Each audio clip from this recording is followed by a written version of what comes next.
Yesterday, we witnessed drama at the Senate. Real drama. And let's face it, in this country, we are used to drama, but not at the Senate. We are used to drama at the county assemblies in this country. And we are also used to drama at the National Assembly and not at the Senate. And if you ask me, that drama at the Senate was not caused by an Waiguru. That drama was caused by two things. The first thing which caused that drama is the war between President Uhuru Kenyatta and his deputy William Samoei Ruto. I've seen so many people blaming ODM party. ODM party is a minority party. ODM party did not even elect Anne Waiguru as the governor of Kirinyaga. In fact, ODM party is on record as having advised the people of Kirinyaga against electing Anne Waiguru. ODM party can only get into the Kirinyaga drama to aid either President Uhuru Kenyatta or his deputy. In this matter, they were aiding the president. Because as things stand today, the president is serving the interest of ODM party. So that drama we witnessed there was about Uhuru and Ruto and their wars. So that's number one. The second thing which caused that drama, in my view, is 2022 politics and the Building Bridges Initiative campaigns. Anne Waiguru is playing a key role in the Building Bridges Initiative campaigns. So the proponents of the BBI would not want to lose Anne Waiguru. They'd rather support her and then deal with the people of Kirinyaga at a later date or at a later stage. The allies of the deputy president are opposed to the Building Bridges Initiative. And because they are opposed to it, they had to ensure that Anne Waiguru is humiliated. So the drama witnessed at the Senate was caused by those two reasons. But the question why I asked myself, why was that drama even necessary? Because when the senators were then finally allowed to vote, the vote was 45 against 14. That's overwhelming. I was expecting that the contest was going to be narrow. Say 25 versus or 26, something like that. But 45 versus 14 is a huge margin. Because the contest was about two processes. The contest or the drama was about how the proceedings were going to be conducted, how that impeachment process was going to proceed. And there were two options only.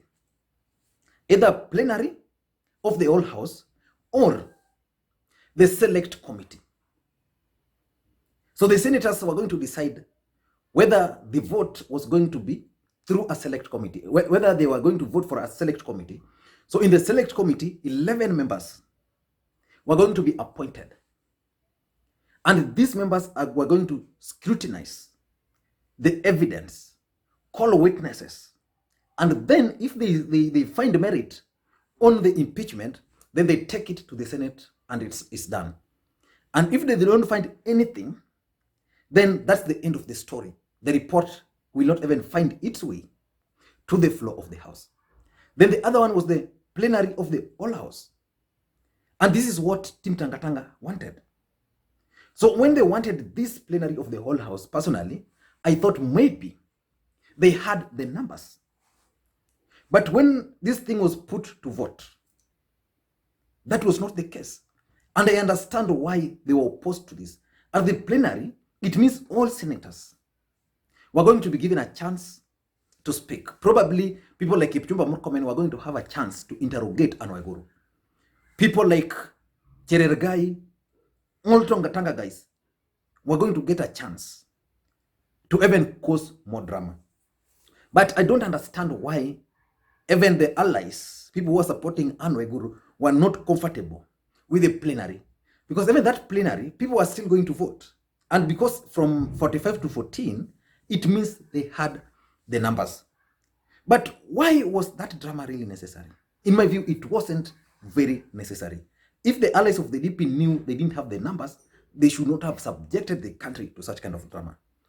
If the people who are supporting Anne Waiguru knew they had the numbers, in my view, there was no need for them to even insist on the select committee.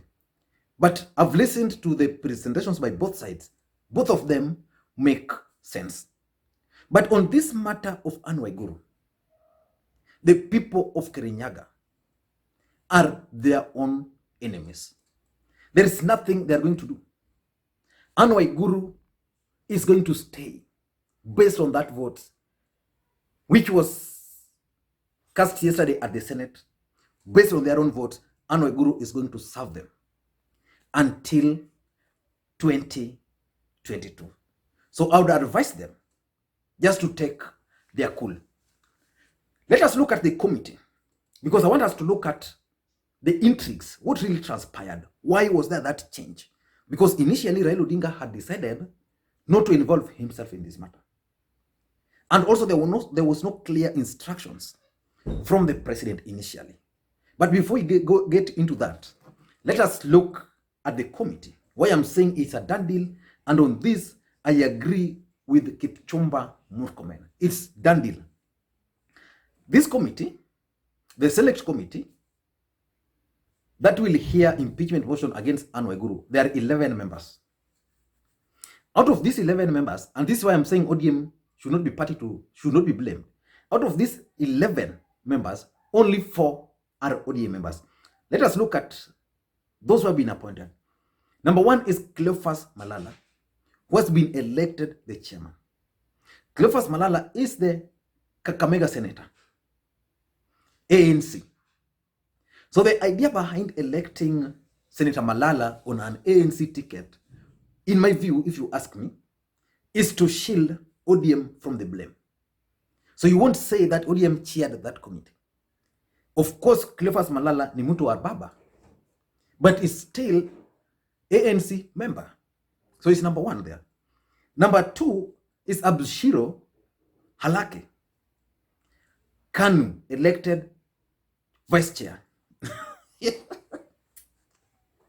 Huyu sasa ni Gideon Moi. So how did Gideon Moi vote? He voted to support Anne Waiguru. He actually voted for the select committee. So Halake will serve the interest of KANU and is also not nominated. The next one is Mwangi Githumi, Jubilee. I think it's independent. Again, huyu ni mtu wa Uhuru, but independent. So from Central, they have Mwangi Githumi, who is an independent guy. So you can't blame Jubilee. It also sorts out those internal wars in Jubilee. Then there is Judy Pareno, nominated ODM senator. Huyu ni mtu wa Raila. So if Raila will want to save Anne Waiguru, that's how she's going to vote. If Raila will want Anne Waiguru to go home, that's how she'll vote. Then there is Anwar Loitiptip, the Lamu senator, Jubilee. Huyu will definitely vote with the system. He's a young guy. He's going to vote with the system. Then there is Michael Mbito, I think the Trans Nzoia senator. That's Rift Valley. But huyu anakwanga mtu wa Uhuru, but he comes from Rift Valley. So Rift Valley is already sorted. Then we have Stewart Madzayo. The man had expected to be elected as the chair of this committee, but he has not been elected because Madzayo is ODM. So ODM didn't want to chair this committee. Again, he comes from Malindi. Malindi ni baba. ODM home number 1. Then there is Moses Kajwang, member ODM, direct, Villarreal Tataka. Then there is Beatrice Kwamboka, the nominated senator for ODM. Raila. Then there is Beth Mugo. Hiyo sasa tumepeleka kitu kwa nyumba. So tell me how these 11 senators are going to save Anne Waiguru or are going to kick out Anne Waiguru. They can only kick out Anne Waiguru if the system would want them to do so. But I've also gathered one thing, that President Uhuru Kenyatta and Raila Odinga were not really interested much in this. And that's what led to the confusion. If you followed these events from the time it began up to yesterday, two things were very clear. The first thing which was clear is that the central Kenya did not know how to vote. And I'm told the reason they did not know how to vote was because of the thinking that probably Karanja Kibicho was behind that impeachment motion. And the mere fact that Karanja Kibicho, they believed, was behind that impeachment motion, they were seeing the hands of President Uhuru Kenyatta. So they were very cautious on how they were going to approach that impeachment process or motion at the Senate. And number two, Raila Odinga, I'm also told, was also not very keen on interfering with the Senate proceedings. The mere fact that Anne Waiguru is a key player in ODM, he was not very keen. And that explains why you saw the ODM chairman, John Mbadi, and the director for elections, Junet Mohammed, exchanging bitterly, because Junet Mohammed made some statements in Garsen. And John Mbadi had not been given instructions. But why did Raila Odinga change his mind? Two reasons made Raila Odinga change his mind. And that's the moment Raila Odinga placed his phone call to Junet Mohammed so that Junet Mohammed can speak. And the moment Junet Mohammed spoke now, most ODM senators now knew the direction everything was taking. Two reasons. Number one was the meeting which the deputy president held with 14 senators. And in that meeting, the deputy president gave them instructions, very clear instructions, to ensure that Anne Waiguru is kicked out. So the meeting was supposed to be private, but it did not happen. This country, private meetings are almost very difficult as long as we have 2 or more than 3 people. So some senators who attended this meeting ended up briefing the president, briefing Raila Odinga. And that's when the president now decided, okay, kama ni hivyo, wacha nipigie ndugu yangu, so tuokoe huyo mama. And I know most people are also claiming that there was no way the president was going to let Anne Waiguru go. But the main reason why they involved themselves on this was the mere fact that the deputy president also started meeting senators to plot on how to kick out Anne Waiguru. The second reason I'm told why Raila Odinga specifically decided now to get himself fully in this matter was the outburst by the Kenyatta women rep, Purity Ngirishi. Ngirishi went ahead and attacked Raila Odinga. In fact, the person who termed Raila Odinga as laundry publicly for the first time was the Kirinyaga women rep. That outburst by Kirinyaga women rep, and then they went ahead and organized a major demonstrations in Kirinyaga against Anne Waiguru, confirmed, because Purity Ngirishi ni Ruto. You talk about Junet. When Junet speaks, basically Raila Odinga speaking. When Ngirishi speaks, that was Ruto speaking. Then they went ahead and mobilized the residents of Kirinyaga and organized a very big anti-Anne Waiguru's demonstrations. That's what pissed off Raila Odinga. But what next after all this? Because from where I am, Anne Waiguru is going nowhere. But what next? I'm going to do a comprehensive video on what next, specifically for the MCS in Kirinyaga and Anne Waiguru. But for now, what next? The first thing these guys can do, and specifically the governor, is to initiate a process of dissolving the Kirinyaga county government. so that the national government can take over the county. Assuming Anne Waiguru is not kicked out, because the Senate is going to save her. How is Anne Waiguru going to operate with those MCs, 23 MCs out of 33? How is she going to manage? How will they even pass the budget for her? Because these MCs are now wounded. Anne Waiguru will even find it very difficult to operate from Kirinyaga. So those are the realities. So Anne Waiguru can go the way Kivutha Kibwana did, dissolve the county, then hand over the county to the national government. That's the only way she can save face. The second thing she can do is to embark on a charm offensive. I've gathered one thing, that the main reason why Anne Waiguru is being kicked out is because of her attitude, people's skills. Anne Waiguru doesn't know how to operate and to work with people. She's not a team player. So Anne Waiguru must come from Ivory Tower where she is, calm down, and then sit with the MCs. Even not all of them, he can look for some reasonable ones, sit with them, agree to start working together.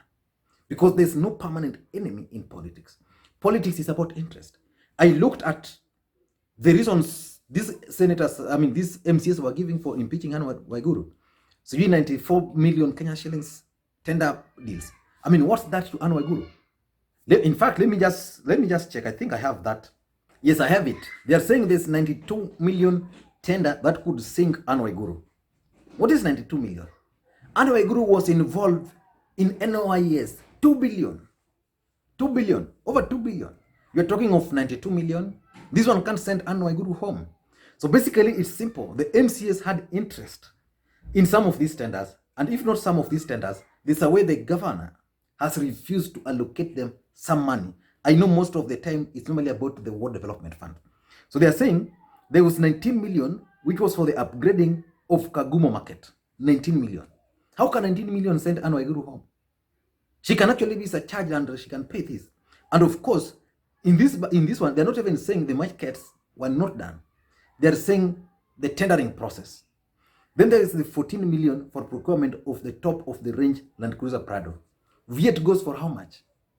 And if it's a tendering process, yeah, can't send someone home. There is 8 million for supply of drugs. Wanasema hii ilikuwa hewa. But can Anne Waiguru prove that this thing was procured? The relevant department, can they prove that these drugs were actually procured? And if it was hewa, why Anne Waiguru and not the people who are directly involved in the procurement? Then they are saying 50.6 million for the design, development, and installation and commissioning of integrated hospital information management system. It's known, Anne Waiguru is known for easy tenders are ICT. If miss, sasa hii ingine. But these ones can't send Anne Waiguru. So she must now start going back to for a charm offensive with some of these MCs. And lastly, Anne Waiguru must look for President Uhuru Kenyatta. After this, she must look for President Uhuru Kenyatta. She must look for Karanja Kibichu and talk to them. Tell them, if there's any mistake I ever committed, forgive me. But help me run Kirinyaga. For the MCS, for them, there's nothing they can do. Nothing. The mere fact that they hate Anne Waiguru does not mean also that Anne Waiguru is hated by the people of Kirinyaga. The people of Kirinyaga voted for Anne Waiguru. We saw Embu Governor Wambora being impeached almost twice by the MCS. The Senate saved him. The people of Embu still went ahead and voted for him again. In Makwiny, Professor Kivutha Kibwana was impeached by the MCS. In fact, he even started the process of removing those, of dissolving the county. Ultimately, Kivutha Kibwana made a comeback as a governor, overwhelmingly. All the MCS went home. The MCS All of them went home. So I don't know what you think, but this drama, we are still, or we are yet to witness it. Thank you guys, and please may you have a good day.